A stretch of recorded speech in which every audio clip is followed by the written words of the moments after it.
Welcome to the American Dream. I'm your host, Craig Sewing, and today we're going to take you to Seattle, one of the most beautiful cities on the planet. We're going to show you the real estate, the lifestyle, and the culture from top professionals all across the market. Let's get this show started right now. The search is over, baby. I'm right here, and I got it. The American Dream, the only show that combats negative media, not owned by a network, commercial-free, unscripted. I got it. These are stories for you and by you. I got it. I got it.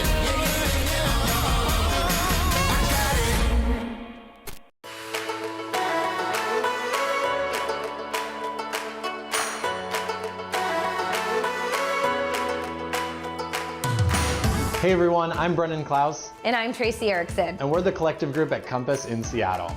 Today we are at a 1928 Dutch colonial home in the heart of Maple Leaf. This is a very traditional style of home that you'll find when you come to Seattle. This home is 4-bedroom, 2-bath, and was listed at $1,150,000. There's only one thing I know. The best is yet to come. Are you ready or not? Ready or not? Are you ready or not? The best is yet to come.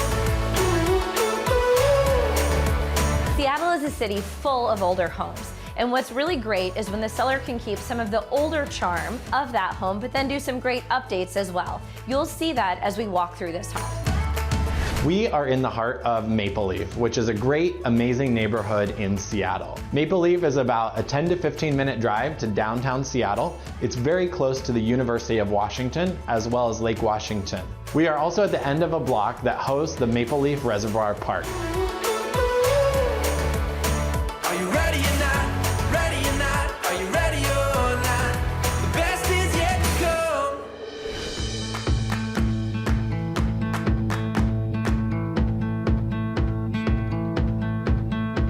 Seattle is one of the hottest real estate markets in the country. This home sat on the market for 5 days. We held 2 open houses, and during those 2 open houses, we had over 70 groups through. Aside from that, we had 50 private tours scheduled. I'll show you my world.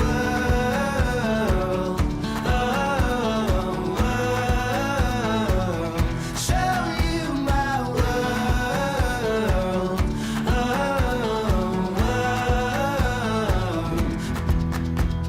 Not only is this a corner lot, which is coveted in Seattle, but it also has a great fenced-in yard, outdoor patio, and a 2-car garage off the alley. Outrun the dark, keep our eyes open, mountains we cross, sail every ocean, no, anywhere you wanna go. We're at Maple Leaf Reservoir Park, less than 1 block from the listing. This park is awesome because it has basketball courts, tennis courts, tons of space for your dog to play, and a walking path. We're so happy you could join us today to tour our listing on the American Dream. Again, I'm Brendan Klaus. And I'm Tracy Erickson. See you next time. Show you my world.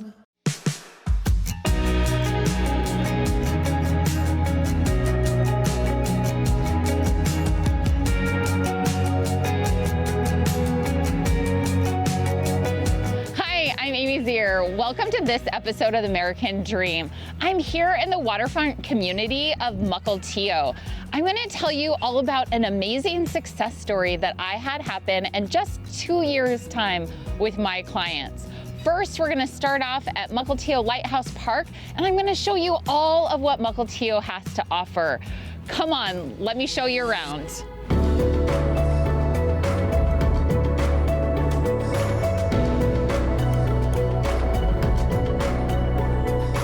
I know you can't wait to hear about our client's success story, but we are here at one of my favorite places in Mukilteo, at Mukilteo Beach.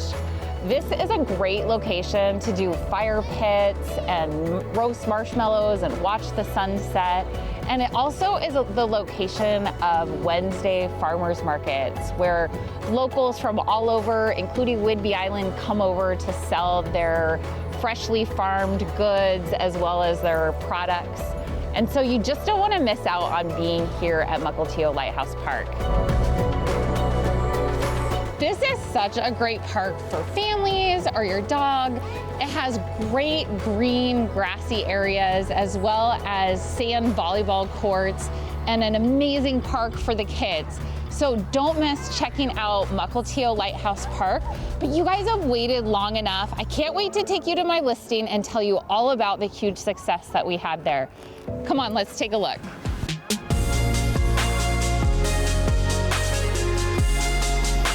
This is the moment you guys have been waiting for. I can't wait to tell you about my client's huge success on this house. In just under 2 years, they've been able to completely double their profits with very little renovation. So I'm gonna show you inside to show you just what they've done to this property. Let's take a look.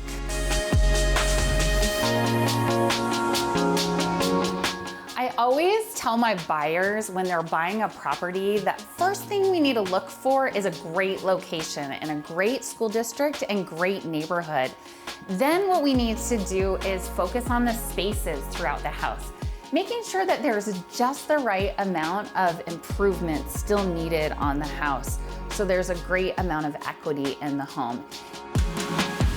So something that's so simple that makes a house really pop and feel like new construction is to do new trim and new doors. Especially a new door handle can make all the difference. They also did new lighting throughout, whether it was the bathrooms or the entryway, everything got new lighting. It really makes the house feel like new construction. So let me show you a couple more things.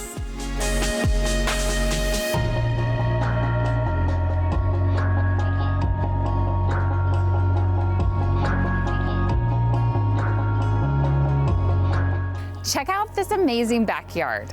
I know you can imagine yourself out here on summer nights having barbecues with your friends and everybody gathering around. But my buyers started with just a broken patio and a dilapidated fence back here. With just a little bit of improvement, they have really upscaled this backyard. One of the little extra things that they did was they poured a hot tub slab and put in this amazing hot tub, making this yard so ideal. I had so much fun helping these clients to get the maximum amount on their home. And I can't wait to help you do the same thing and live your American dream. I'm Amy Zier. I'll see you next time.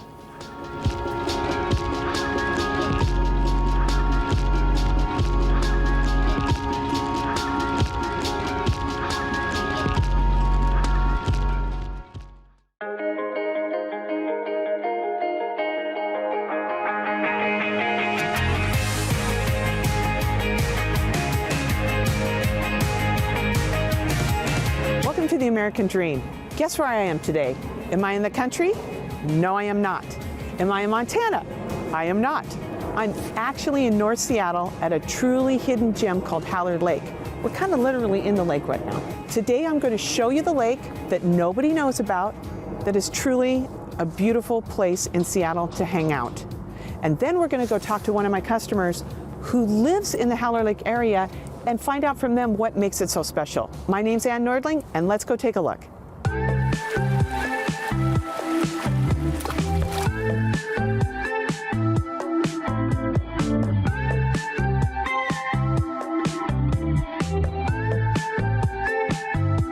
We are not in Lake Washington.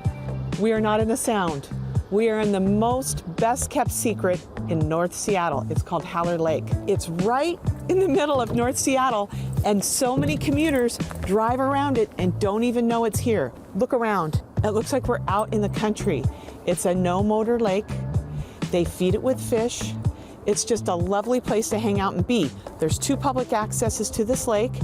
And again, most people in Seattle don't know it's here, yet we're literally 5 minutes from Northgate and the light rail station.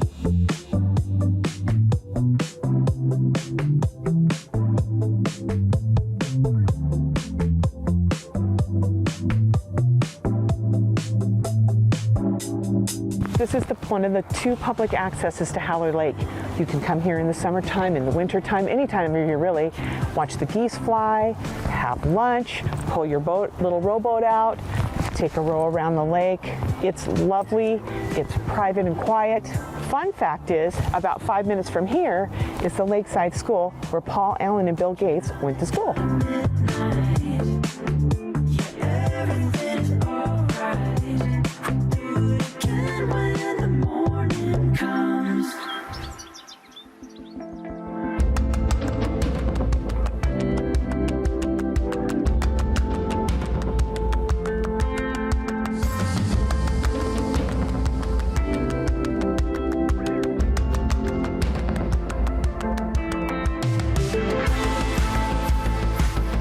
I'm here with my client, Diane. Diane, thanks for coming to the American Dream today. Thanks for having me. Diane bought this house from me last year, and I was wondering, how do you like the Haller Lake neighborhood? We love it. We moved from Ballard, so it was very city-centric, living above an alleyway, no outdoor space. We have a huge yard now, bigger than I even dreamed of having here in Seattle, so we love it. We were able to get a puppy. We take him for walks around the neighborhood, and we just love it.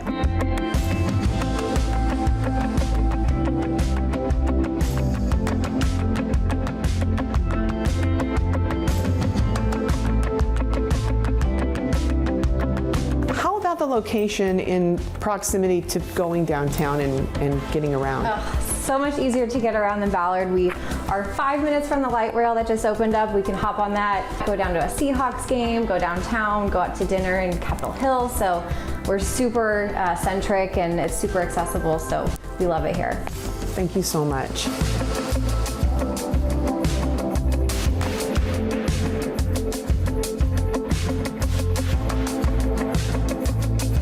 Well, that's it for me from the Haller Lake area. Thanks for joining the American Dream. I'm Ad Nordling. See you next time.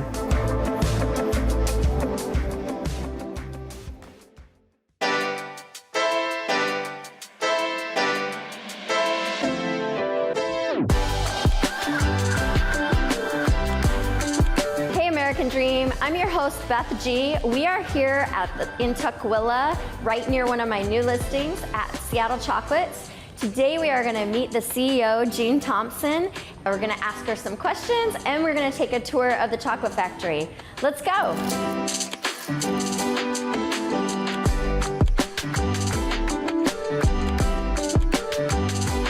So Jean, it's so great to meet you and come and explore we're in your tasting room and your classroom today. What gave you your start in chocolate?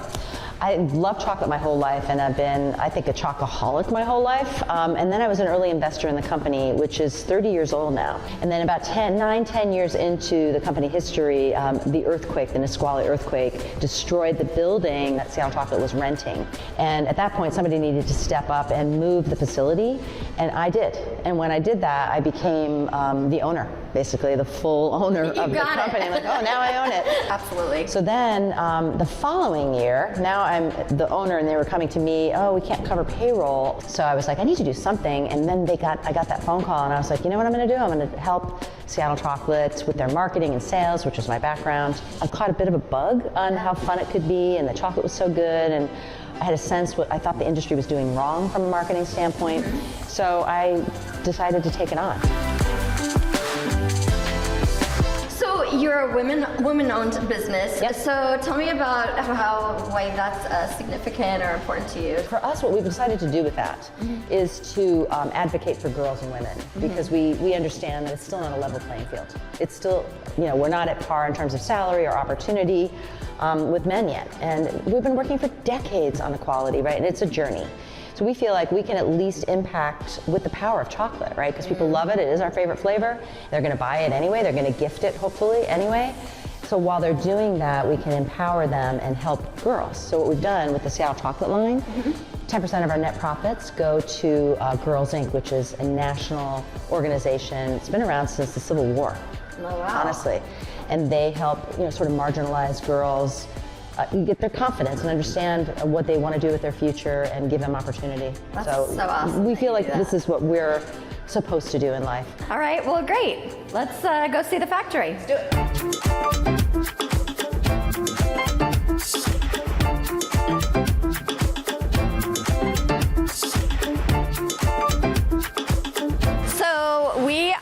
chocolate factory where the magic happens. Tell us about that magic. Well, so we have a 60,000 square foot warehouse, and when you're making chocolate, it's all about temperature. So we have air conditioning and installation on 5 sides. A big portion of it is warehouse, where we store the packaging and then the finished goods. And then on our left, we have our manufacturing, where we have 2 plants. One manufactures the truffles, and it's a molding and enrobing line from Italy. And the other one is a frozen cone line, where we make both the J Coco and the Seattle chocolate bars. And then we go into the final phase, where we take the truffles and we put them in gift boxes or bags. And it's really best accomplished with the human touch. So we probably have 15 people that we hire to build these gifts and create them. They can do anything with their hands. We've tried automating it, and they're faster.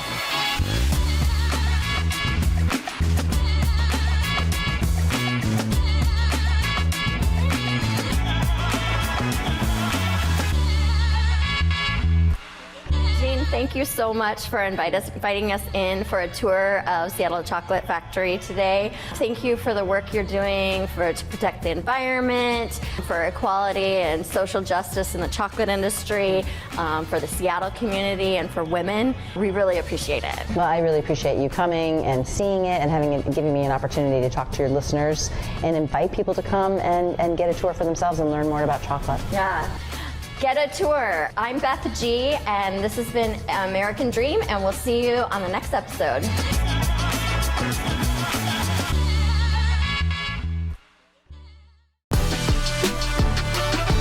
Hi, I'm Steve Kennedy, host of American Dream TV and Selling Seattle. This is one of our new listings this week at 1717 First Avenue North. This structure was originally built in 1907 as an up and down duplex. It feels like there's nothing missing. Filling my cup with some love in the kitchen. Cause I'm so sweet, super Sony, over easy. Can't get enough of that good stuff. Gotta soak it up. This listing has great news for first-time buyers. You can live on one side and rent out the other, pay half your mortgage. But the best thing about this listing at 1717 First Avenue North is its location on top of Queen Anne Hill. It's literally 30 seconds away from Trader Joe's and all the shops and restaurants on Queen Anne. We've got another listing coming up on Gaylor Street too. Let's go check that one out.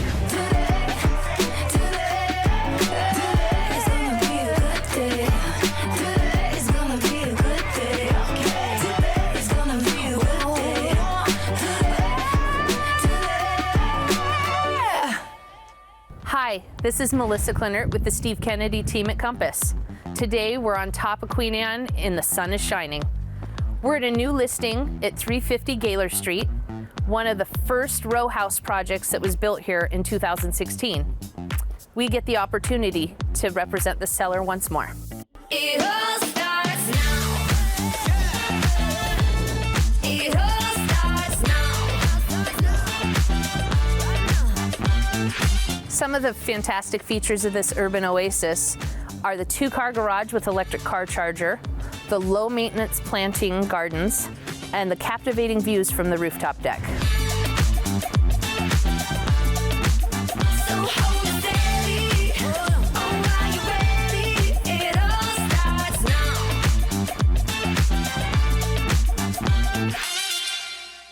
Part of urban row house living is maximizing your outdoor space with rooftop decks and expansive views of Elliott Bay and the Seattle Center.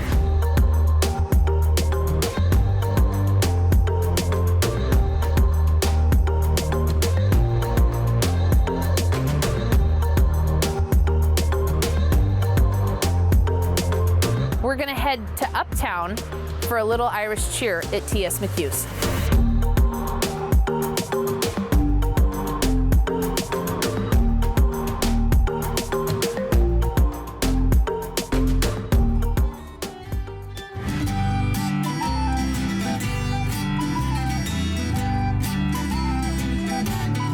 We'd like to wish all the viewers of American Dream TV a happy St. Patrick's Day. With the Steve Kennedy team, we love to celebrate Irish Christmas down at T.S. McHugh's in Lower Queen Anne. Come on inside, let's go have a song and celebrate.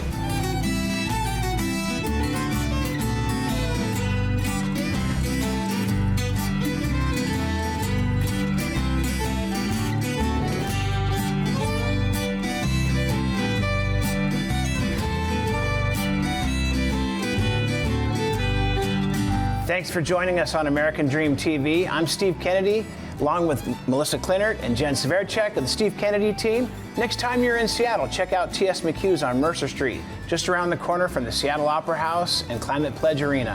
Happy St. Patty's. Oh, Danny boy, the pipes are calling.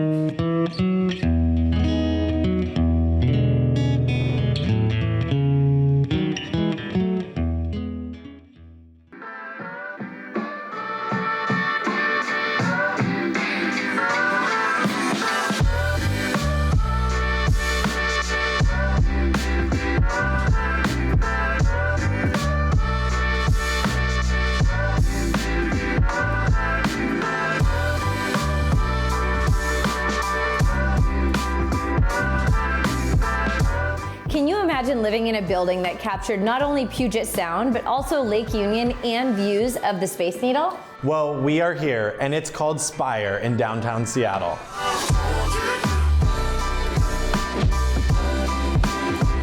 This 343-unit building, built by Laconia Builders, sits at the intersection of Queen Anne, South Lake Union, and downtown. You can't ask for a better location than that.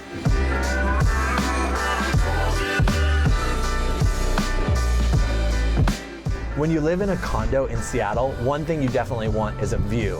One of the best things about this building is that you get the views of Lake Union with the seaplanes going in and out, but you also get views of the Puget Sounds and the sunsets over the Olympics.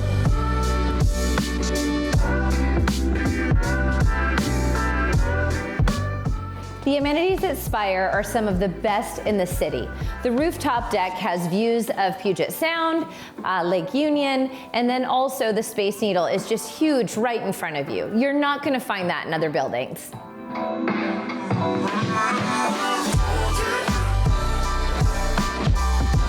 One of the best things about living in condos is you have all of the amenities. In this building, you have a state-of-the-art gym and the first of its kind robot parking garage.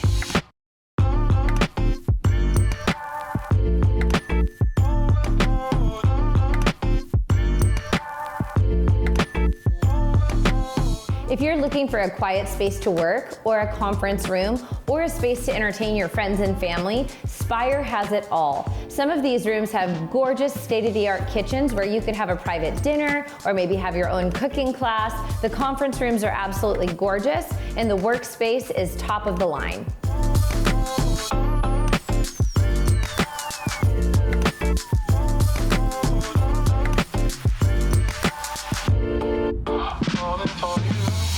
We're so happy we were able to show you the Spire building in downtown Seattle. We hope you enjoyed these amazing views of Puget Sound, South Lake Union, and the Space Needle. I'm Brennan Klaus. And I'm Tracy Erickson. And we're the collective group at Compass. Thank you for joining us on American Dream.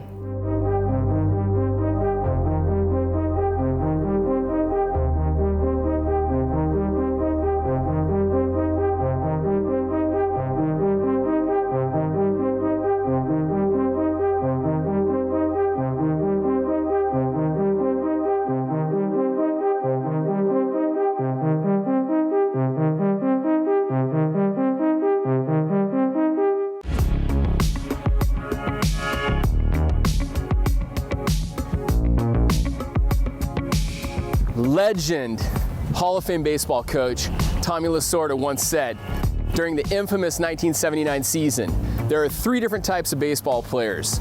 Ones that make it happen, ones that watch it happen, and ones that wake up one day and say, what the heck just happened? This couldn't be more true right now in real estate. I believe this is the best time in the history of the world to invest in real estate, the stock market, or crypto.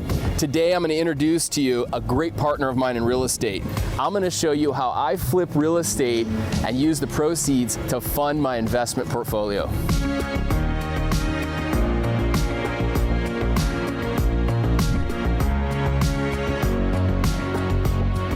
Jake's one of the top real estate agents in Snohomish County. He works with some of the top builders and real estate investors as well. We're going to talk with Jake about a couple of things that we're doing right now and some of the things that he does with his clients to help them put more money in their pocket when flipping real estate.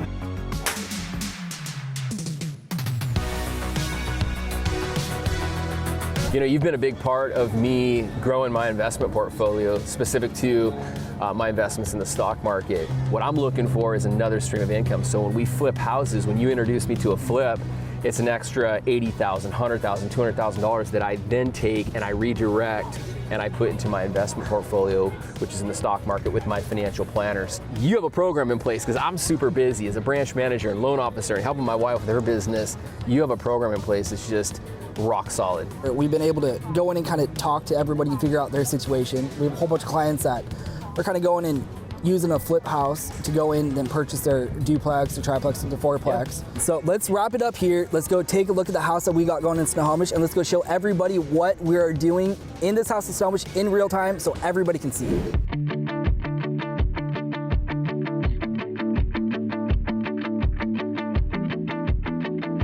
So one of the first things that you're going to do is you need to establish a relationship with a professional real estate broker, one that has experience working with investors.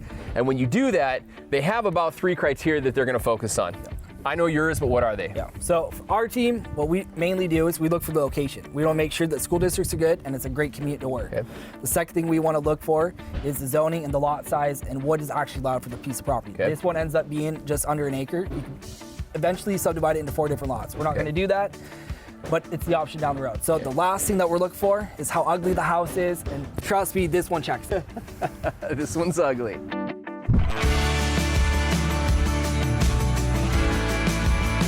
From a renovation standpoint, Jake, walk us through where we're at. We're obviously taking out a bathroom that was in the middle of the whole living space, living room, and formal dining. We're going to be taking the master bathroom and we're going to completely expand it and open it up to make it an absolute gorgeous bathroom. I'm going to make this absolutely beautiful gourmet kitchen that everybody strives for. Yeah, which is big. I think it's so important that you stay on track in transactions like this. I use a spreadsheet that Jake gave me, and it keeps all parties on track. It addresses the acquisition costs, it addresses the renovation costs, and then it addresses the closing costs associated with the sale of the property. Have an idea of what you want to net from the sale of this transaction going in, and this spreadsheet will keep you on track. Don't find yourself 10 years from now waking up, like our friend Tommy Lasorda said, and wondering what the heck just happened. I'm proof. If I can do this, any of you can do this. So if you want more information, if you'd like the spreadsheet that Jake gave me, reach out to me, and I'm happy to be a resource. I hope you found today's show valuable, and we'll see you next time on The American Dream. Well, I hope you enjoyed today's show as much as I enjoyed hosting it. This is a real show, not a reality show, about real estate, lifestyle, and culture. Hope you enjoyed it, and don't forget, you can follow the story on social media as well, at The American Dream TV. Until next time, cheers to your American Dream.